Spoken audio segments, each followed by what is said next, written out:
what I think we're going to do this year differently than what we've done other years is I'm going to get more personal. Instead of me talking at you about how to recover, I'm going to share what qualifies me to talk about addiction. And I don't mean degrees and all of that stuff. Yes, I have those, but that's not why I'm here. My one of my mentors who asked me, why are you doing all of this? Why are you, running a center to treat addiction? Why are you writing books on addiction? Why are you, what's the point? I mean, other than, trying to help people. And I said, well, I think it's because I have something to say. I have something to say to the recovery world and to those who are seeking recovery. More than just, let me treat you for your addiction. When I was struggling with addiction and I sought treatment, when I did everything that they told me to do and I still relapsed, they blamed it on me. They said, I wasn't doing it right. And I felt like, that's not accurate. Like, I was doing everything they told me to do, and I was still not maintaining my recovery. And I think that was a treatment failure. I don't think that was my failure.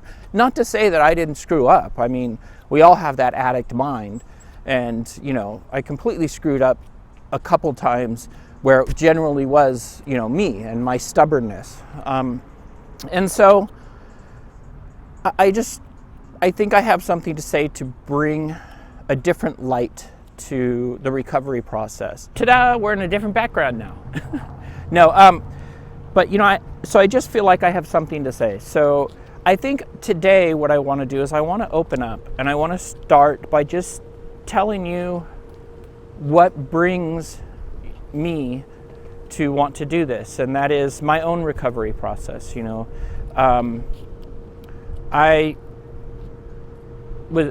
been an addict my whole life. I mean, I used to, at 10 and 11 years old, get stoned, drink alcohol almost every night, or not every night, but quite often, every chance I got.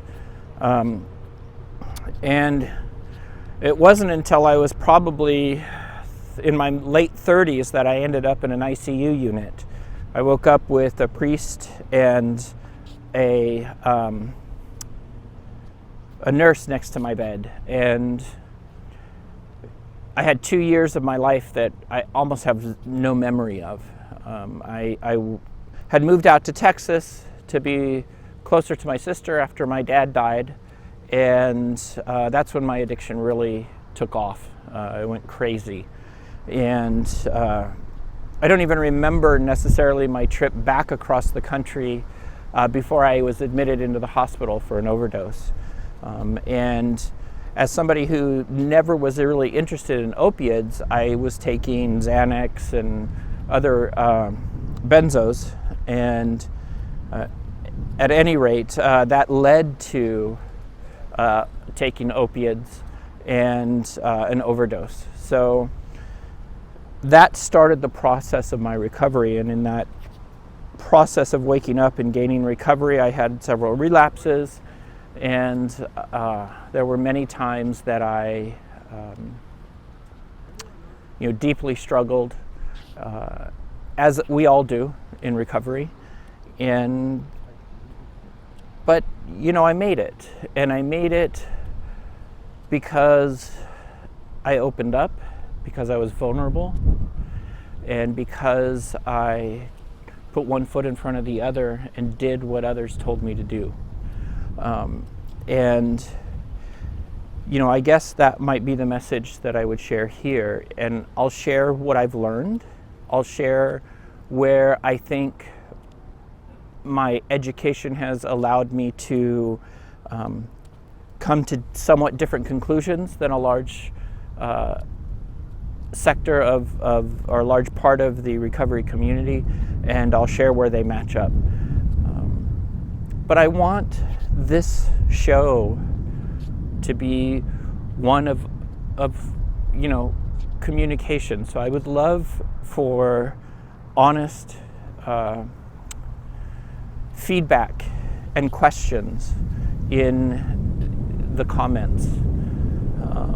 I'm not really here to try and make money. I'm not here to do any of that. I already do that through my other programs. I'm here because I want a forum. I want a place for all of us in recovery to come and to be able to